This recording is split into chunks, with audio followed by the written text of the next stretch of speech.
باورچی خانے کی دیوار پھٹی اور ایک عورت برآمد ہوئی۔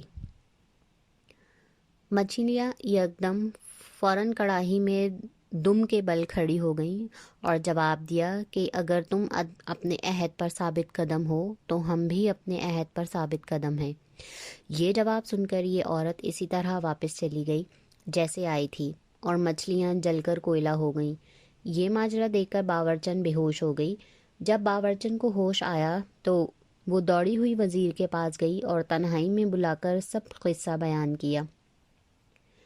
وزیر متعجب ہوا اور سمجھا کہ باورچن شاید اس لیے یہ جھوٹا قصہ بیان کر رہی ہے کہ اس سے مچھلیاں جل گئی ہیں اور بادشاہ کے ناراض ہونے کا خطرہ ہے۔ چنانچہ امتحان کے لیے پھر ماہی گیر کو بلایا اور حکم دیا کہ اس قسم کی کچھ مچھلیاں اور لاؤ۔ ماہی گیر پھر تالاب پر گیا اور 4 مچھلیاں لا کر حاضر کیں۔ وزیر نے اپنے سامنے تلنے کا حکم دیا تو پھر باورچن اس وقت مچھلیاں تلنے لگی۔ جب اس نے مچھلی کو الٹایا تو پھر وہ واقعہ پیش آیا تو وزیر نے یہ قصہ بادشاہ کے حضور میں عرض کیا۔ بادشاہ نے کہا، ماہی گیر کو بلا کر اور مچھلیاں منگواؤ، میں بھی یہ قصہ اپنی آنکھوں سے دیکھنا چاہتا ہوں۔ چنانچہ پھر وہی ماہی گیر بلایا گیا اور مچھلیاں طلب کی گئیں۔ ماہی گیر نے جال ڈالا اور ویسی ہی رنگ برنگی مچھلیاں جال میں آئیں۔ وہ لا کر بادشاہ کے حضور میں پیش کر دیں تو بادشاہ نے اس کو بہت سا انعام دیا اور ان کو اپنے سامنے پکانے کا حکم دیا۔ جب مچھلیاں الٹیں تو بدستور سابق دیوار پھٹی اور اس مرتبہ ایک حبشی مرد چھڑی لیے ہوئے باہر نکلا اور مچھلیوں سے وہی گفتگو کر کے واپس لوٹ گیا اور مچھلیاں جل کر کوئلہ ہو گئیں۔ بادشاہ نے کہا، جہاں سے یہ مچھلیاں آئی ہیں ضرور وہاں پر کچھ پر اسرار ہے، ماہی گیر سے اس جگہ کا حال دریافت کرنا چاہیے۔ چنانچہ اسی وقت ماہی گیر کو پھر طلب کیا گیا اور اس سے پوچھا گیا کہ تم یہ مچھلیاں کہاں سے لاتے ہو؟ ماہی گیر نے پتہ بتا دیا تو سب متعجب ہوئے کہ ہم ہمیشہ سے یہاں رہتے ہیں لیکن آج تک یہ تالاب دیکھا اور نہ ایسی رنگ برنگی خوبصورت مچھلیاں۔ چنانچہ اسی وقت بادشاہ اپنے وزیر اور کچھ ملازموں کو لے کر پہاڑ پر گیا اور وہاں دیکھا کہ واقعی ایک تالاب موجود ہے۔ بادشاہ تمام دن تالاب کے چاروں طرف پھرتا رہا لیکن کوئی بات سمجھ نہ آئی۔ شام کو وزیر سے کہنے لگا، میں یہاں کا بھید ضرور معلوم کر لوں گا، تم لوگ قریب ہی چھپ جاؤ، میں رات بھر اسی جگہ ٹھہروں گا۔ پھر سب لوگ آس پاس ٹھہر گئے لیکن بادشاہ تالاب کے کنارے بیٹھ گیا۔ جب خوب اندھیرا ہو گیا اور کچھ دکھائی نہ دیتا تھا تو کچھ فاصلے پر قلعہ نظر آنے لگا۔ بادشاہ بہت قوی دل تھا اور وہ فوراً اٹھا اور اسی طرف روانہ ہو گیا۔ قلعے کے اندر دروازے پر پہنچا تو کوئی شخص نظر نہ آیا۔ وہ بے تکلف اندر چلا گیا اور یہ قلعہ اندر سے خوب آراستہ و پیراستہ تھا۔ جگہ جگہ باغ تھے، نہریں تھیں۔ عجیب و غریب قلعہ۔ درختوں پر جانور چہچہا رہے تھے اور ہر قسم کا سامان آرائش موجود تھا۔ وہاں پر زر و جواہر کی بھی کمی نہ تھی اور کہیں آدم ذات کا پتہ نہ تھا۔ بادشاہ حیران ہوا، ہر طرف دیکھ رہا تھا اور دل ہی دل میں سوچتا تھا کہ تالاب اور مچھلیوں کے حالات تعجب خیز ہیں، تو یہ ایک نیا اسرار پیدا ہو گیا۔ معاملہ سلجھنے کے بجائے پیچیدہ ہوتا جا رہا ہے اور ابھی انہی باتوں پر غور کر رہا تھا کہ رونے کی آواز اندر سے آئی۔ بادشاہ اسی آواز کی سمت چلا، آگے بڑھ کر دیکھا کہ ایک دروازے پر پردہ پڑا ہوا ہے اور اس میں سے آواز آ رہی تھی۔ بادشاہ نے آہستہ سے پردہ اٹھا کر اندر جھانکا، دیکھا تو ایک خوش شکل نوجوان تخت پر بیٹھا رو رہا ہے اور دردناک آواز ہے۔ بادشاہ قریب گیا اور سلام کر کے حال دریافت کرنے لگا۔ اس نوجوان سے بادشاہ نے عذر کیا کہ آپ برائے کرم اس قلعے اور تالاب کا حال مجھ سے بیان کریں اور اپنی سرگزشت بھی سنائیں۔ مجھ سے کچھ خدمت ممکن ہو سکی تو اس میں دریغ نہ کروں گا۔ وہ نوجوان آپ دیدہ ہو گیا اور بولا، یقیناً یہ خداوند کریم کی بڑی مہربانی ہے جو اس نے آپ کو یہاں بھیجا ہے، اور اب میں اپنا حال عرض کرتا ہوں۔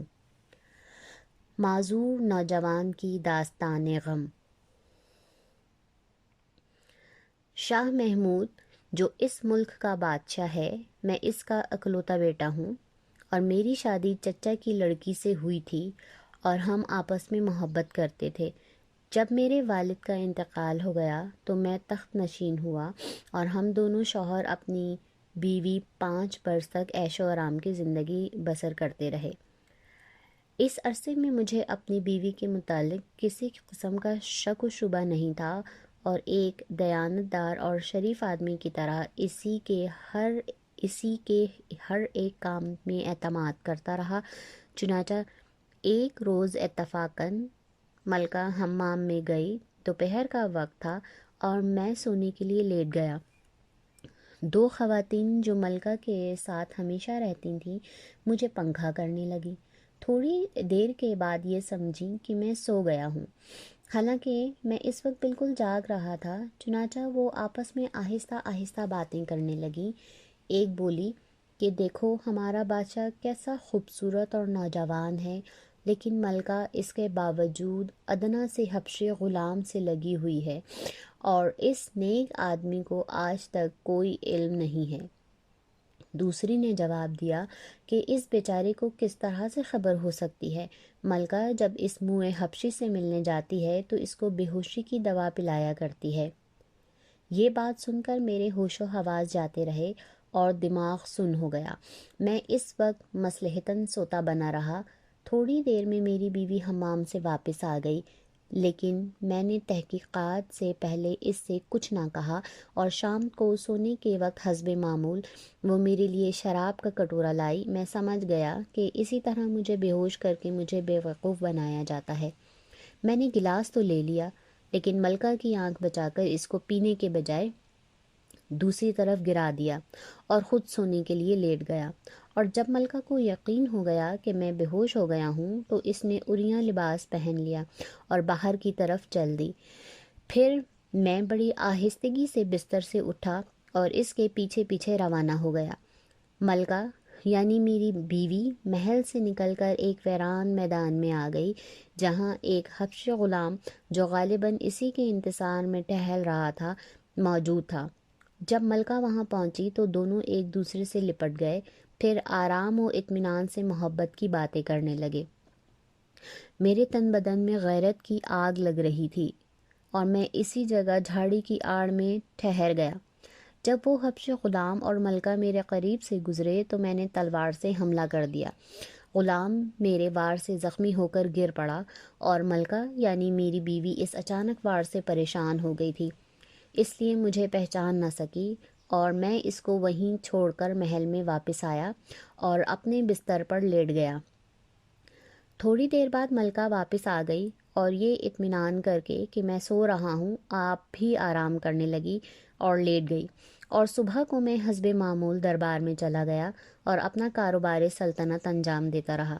لیکن جب میں محل میں واپس آیا تو میں نے دیکھا کہ ملکہ ماتمی لباس پہنے بیٹھی ہوئی ہے اور اداس ہے۔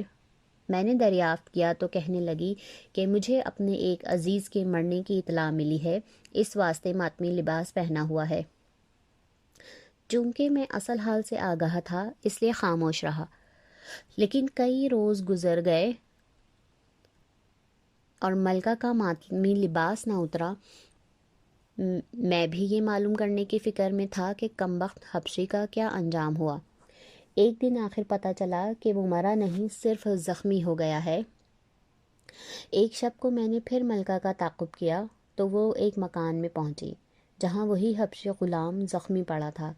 ملکہ اس کے قریب بیٹھ گئی اور بڑے پیار سے کہنے لگی کہ مجھ سے بات کر، میں تیرے لیے اپنی جان تک قربان کرنے کے لیے تیار ہوں۔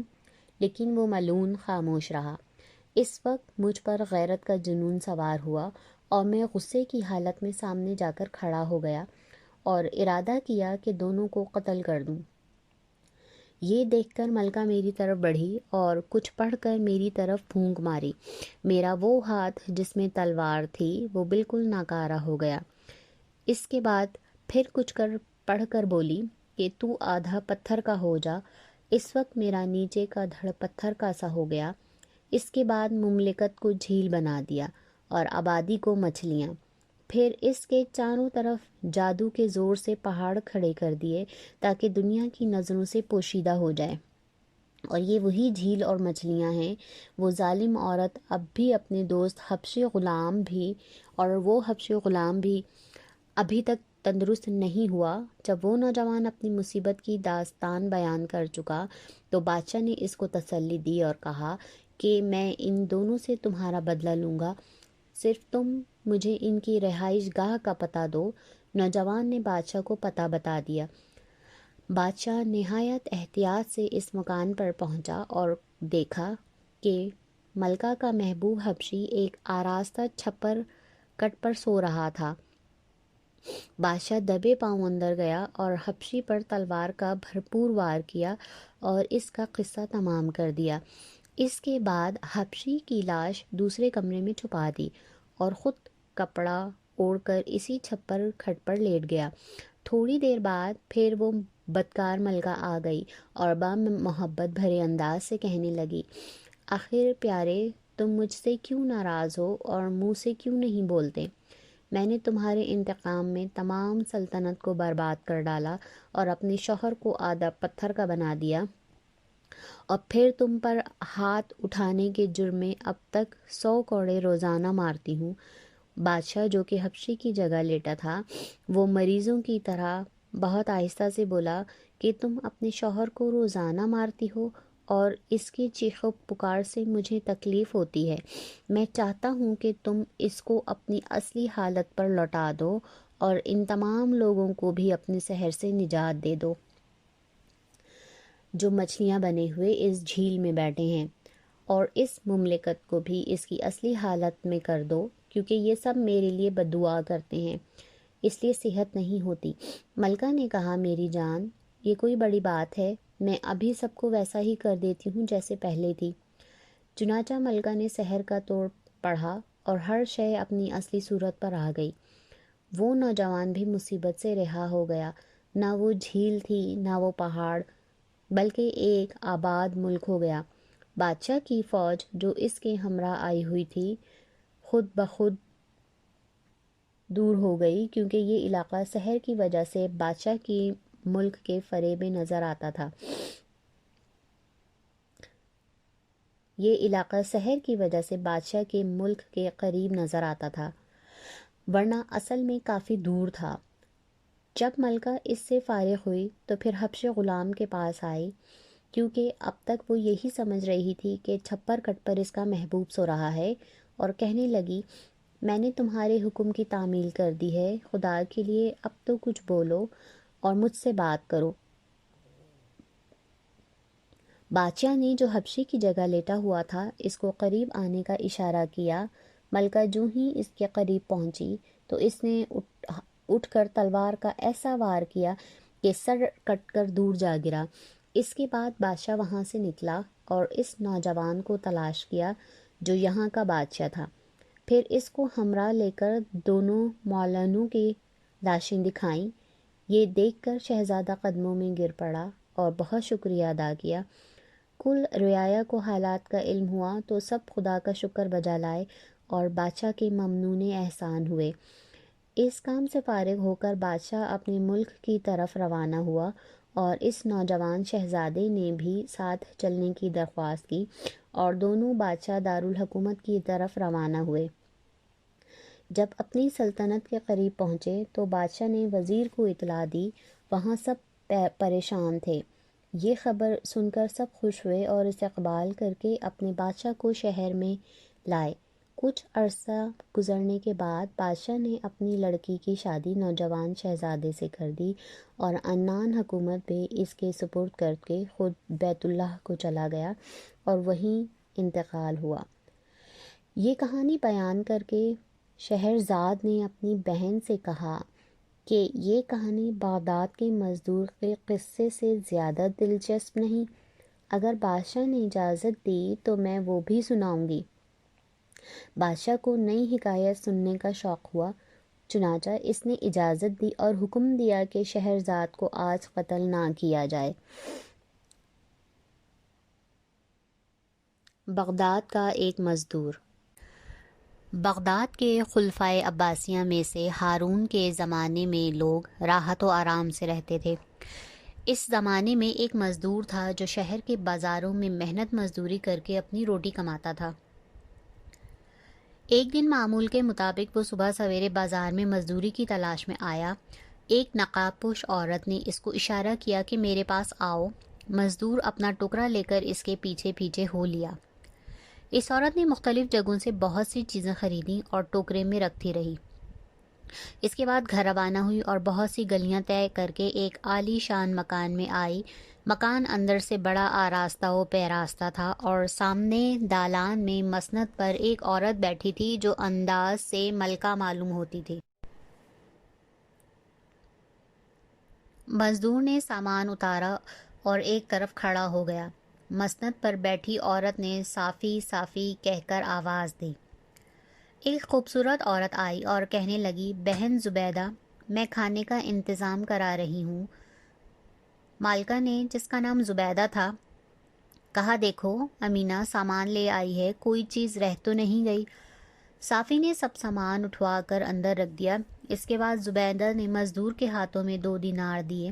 مزدور اتنی زیادہ اجرت پا کر بہت خوش ہوا، لیکن اس کے ساتھ حیران بھی ہوا کہ اس گھر میں عورتیں ہی عورتیں ہیں اور کوئی مرد نہیں۔ مزدوری ملنے کے بعد بھی مزدور کھڑا رہا تو زبیدہ نے کہا، اب کیوں کھڑے ہو، جاتے کیوں نہیں؟ مزدور نے کہا، گستاخی معاف، ایک عرض چاہتا ہوں۔ مزدور اور امینہ۔ زبیدہ نے تعجب سے اس کی طرف دیکھا، پھر پوچھا کہ کہو کیا چاہتے ہو؟ مزدور نے کہا کہ اتنا بڑا مکان، یہ ساز و سامان، لیکن یہاں کوئی مرد نظر نہیں آ رہا، نہ مالک نہ غلام، حتیٰ کہ بازار سے سامان لانے والی خاتون بھی آپ کی ہمشیرہ ہیں، اس کا کیا سبب ہے؟ مزدور کے اس سوال پر سب ہنس پڑیں۔ زبیدہ نے کہا، یہ ایک راز ہے اور ہم اپنا راز ہر ایک پر ظاہر نہیں کرتے۔ مزدور نے دست بستہ عرض کیا کہ محترم خاتون، میں نہ تو جاہل ہوں اور نہ اتنا کم ظرف کہ اگر کوئی راز معلوم ہو جائے تو اسے ظاہر کرتا پھروں۔ زبیدہ اور زیادہ ہنسی اور کہنے لگی، اچھا اگر تم دیکھنا ہی چاہتے ہو تو اس شرط پر یہاں ٹھہر سکتے ہو کہ جو کچھ دیکھو اس کے بارے میں سوال نہ کرنا۔ مزدور نے منظور کر لیا اور تمام دن وہاں رہا، لیکن کوئی خاص بات نظر نہ آئی اور وہ اور بھی زیادہ حیران ہوا۔ بعد مغرب دسترخوان چنا گیا، سب نے مل کر کھانا کھایا۔ اس کے بعد شراب کا دور چلنے لگا اور جب سرور جم گیا تو ان تینوں عورتوں زبیدہ، صافی، امینہ نے باری باری گانا اور دف بجانا شروع کیا، یہاں تک کہ کافی رات گزر گئی۔ اس وقت زبیدہ نے کہا کہ اس شخص کو رخصت کر دینا چاہیے۔ امینہ اور صافی ابھی جواب نہ دے پائیں تھیں کہ دروازے پر دستک ہوئی۔ امینہ نے دروازہ کھول کر دیکھا اور زبیدہ آ کر کہا کہ باہر یک چشم کے 3 قلندر کھڑے ہیں اور رات گزارنے کی جگہ چاہتے ہیں۔ زبیدہ نے کہا کہ اگر وہ اس شرط پر آمادہ ہوں کہ وہ یہاں کے کسی معاملے میں مداخلت نہیں کریں گے تو بلا لو۔ چنانچہ امینہ نے یہی بات قلندروں سے کہہ دی، وہ راضی ہو گئے۔ امینہ نے لا کر انہیں بھی بٹھا دیا اور جو کچھ موجود تھا کھانے کو پیش کیا۔ پھر سب آپس میں مذاق کرنے لگے کہ ایک مزدور اور 3 یک چشم قلندر آج ہمارے مہمان ہیں، خوب دل لگے گا۔ اب پھر گانا بجانا شروع ہوا۔ اس دوران میں پھر دستک کی آواز آئی۔ امینہ نے اٹھ کر دیکھا کہ 3 شریف سوداگر کھڑے ہیں اور رات گزارنے کی اجازت چاہتے ہیں۔ دراصل یہ تینوں خلیفہ ہارون رشید، جعفر وزیر اور مسرور غلام تھے، جو رات کو لباس تبدیل کر کے پھرتے تھے تاکہ رعایا کی اچھی بری معلومات حاصل ہوتی رہیں۔ وہ اس وقت گانے بجانے کی آواز سن کر دریافت کرنے کے لیے آئے۔ امینہ نے آ کر زبیدہ کو حال سنایا تو زبیدہ نے شرط رکھی۔ وہ شرط کو منظور کر کے اندر آ گئے، جو کچھ دیکھیں گے اس کے بعد کچھ دریافت نہ کریں گے۔ اس وقت زبیدہ نے سوال کیا کہ آپ کا کیسے آنا ہوا؟ جعفر نے بڑھ کر جواب دیا کہ ہم موصل کے سوداگر ہیں، ایک دعوت میں گئے تھے، وہاں دیر ہو گئی۔ اب اگر کاروان سرا کی طرف جاتے ہیں تو راستے میں محتسب پوچھ گچھ کریں گے۔ یہی سوچتے ہوئے جا رہے تھے کہ یہاں سے آوازیں آئیں۔ ہم سمجھے اہل خانہ بیدار ہیں، شاید رات رہنے کی اجازت دے دیں۔ اسی امید پر دستک دی اور خدا کا شکر ہے کہ آپ نے ہماری درخواست منظور کر لی۔ امینہ اور شافی نے شراب پیش کی، لیکن انہوں نے عذر کیا اور ایک طرف خاموشی سے بیٹھ گئے۔ باقی لوگ برابر مے نوشی کرتے رہے۔ تینوں عورتوں نے جب دیکھا کہ یہ لوگ آرام کریں گے، تینوں قلندر اور خلیفہ جعفر اور وزیر اور مسرور